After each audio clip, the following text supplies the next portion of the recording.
Ever since LeBron James left the Cavs have been in this weird situation where it looks like they're going to rebuild, but then they don't rebuild by signing Kevin Love to this huge extension. But there's been some trade rumors that might be happening with the Cavaliers that could make them a playoff team.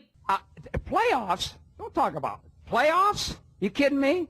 Playoffs? LeBron James all the way in. Here comes Simmons the other way. 3-on-2. Simmons. Yo, what's up, guys? It's your boy Bernie here, bringing you yet another video here on The Charge, giving you the latest NBA news and rumors and also basketball opinions. And before we get started on to today's trade rumor with the Cavaliers involving a huge blockbuster trade for a potential star player, go and hit that subscribe button if you're new to the channel. Go and check out our awesome fixer-upper videos on LeBron James' new team, the LA Lakers. Can Brandon Ingram become that NBA superstar? And also go and check out our one that we have on the Boston Celtics. This one is more of, is there a potential problem with this dynasty that could be happening in Boston? Are there cracks that could potentially ruin this dynasty?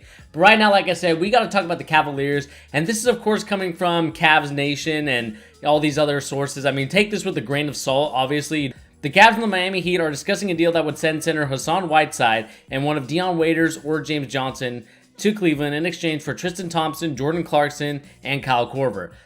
Looking at what I've read and what the reports have been, they've obviously been trying to move J.R. Smith and Kyle Korver out of the Cleveland just to clear some cap space up because they're making a lot of money. And I think this would be a good move for the Cavs to get rid of that.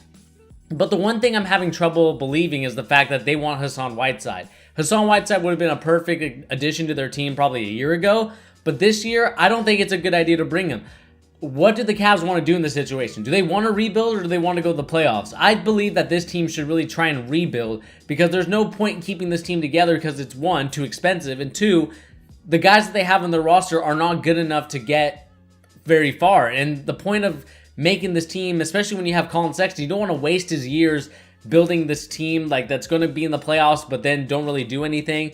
I mean, yeah, it keeps yourself relevant and, you know, you're in the playoffs and all that stuff. Maybe you have a chance to face some nice competition against the Boston Celtics and all that. But I think for Colin Sexton's growth and development, I think you would rather have him be in a rebuild situation where he works with the guys that he'll be there for at least, 5 to 7 years compared to the guys that they'll be there now, which are going to be there for maybe 2 to 3, especially talking about the fringe guys like Tristan Thompson, Kyle Korver, J.R. Smith. Those guys are the ones that I'm not really a big fan of being there. You probably should get rid of those guys. Even with Kevin Love, I think you should really see what you could get for him because right now I don't think he really adds anything to this team to be a contender for, getting to the championship game. Obviously, they're a good, maybe on the fringe of an 8th seed to maybe, missing the playoffs in the 9th place. But at the same time, I just don't agree with this situation at all. But for the Miami Heat, I think it's also a good idea for them to get rid of Hassan Whiteside. Even though I like Hassan Whiteside, the problem is that there's a reason why he's been on so many different teams stemming from his Memphis Grizzlies to where he's at now in Miami. He was in Sacramento. I mean, he's just moved around all over because he's had a bad attitude. And it looked like he had a bad attitude this season. And I know that Eric Spoelstra and Pat Riley had a great conversation with him. But at the same time, I'm just not feeling this Hassan Whiteside anywhere, really. He's a guy that I think is a great player for where he's at in terms of being in the lower tier teams. But I just don't see him in those upper tier teams really adding anything to them. Especially, even though the Cavaliers are kind of in that lower tier now, I just think for Colin Sexton's growth and development, you really want to build stars. Like get draft picks, get those type of things from NBA teams, expiring contracts, so that way teams will be like, all right, we'll give you our first round pick protected, but we'll exchange it for, J.R. Smith, and maybe you get that pick. I think that's what the Cavaliers need to do because that's a very smart business model rather than what they do now, which is just like, maybe I keep it, maybe I don't. I mean, the thing is with this team, especially with Jordan Clarkson, Tristan Thompson, the thing is you really want to get rid of that Tristan Thompson contract. He really doesn't add anything to the team ever since he got his money that year that they won the championship. After the year, he became nothing. He became more relevant for his Kardashian drama and Kardashian curse than rather his basketball play. And that's really disappointing because he looked like a guy that could be potentially a nice little role player. But I think it's also the way that kind of Matthew Dellavedova got his money is the same way LeBron James gets these people Skrilla. Skrilla from LeBron James, basically you play with him, it's like an endorsement. It's almost like what happened with the JaVale McGee and almost sort of Nick Young, but those guys that got those contracts from the Lakers, those were just there, especially the JaVale McGee one, because he worked with an organization that really cared about winning, and the Warriors made him and his presence feel a lot different than what it used to be, where it's like Shaq and a Fool MVP to now NBA champion. So this is just going to be an interesting situation. We also would have Jordan Clarkson part of this deal as well, as I can tell.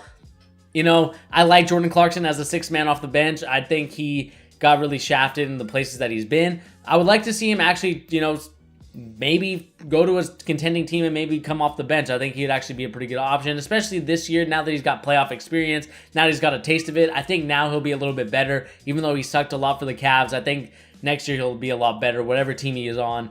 But the Miami Heat are in a tough situation, as, you know, they're in this kind of rebuild, but they're like in the same place as the Cavs. I just don't think that this trade would really do anything for both teams, and I feel like it would just be a waste of time for both of them.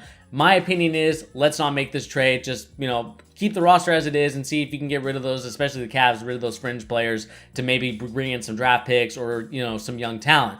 But I want to know your guys' opinion on this story. Do you guys agree or disagree with my statements on the Miami Heat and Cavs trade? Do you think that Hassan Whiteside is a big enough star to where it'd be sort of a talked about thing in the news and First Take, Undisputed, The Herd, all these other news shows? Do you think that they would talk about this trade, or do you think it'd just be one where it's like, it's Hassan Whiteside, it's whatever? I want to know your guys' opinion. And also let me know about Frank Kaminsky versus Michael Porter Jr. in the lasagna battle. Who's going to win that battle? I want to know your guys' opinion in the comments down below. But anyway, guys, this is your boy Bernie here on The Charge, giving the latest NBA news and rumors and also basketball opinions. Don't forget to hit that like button. Don't forget to hit that subscribe button to get awesome content. Hit that notification bell so you don't miss any of it. And anyway, guys, I'll catch you in the next video.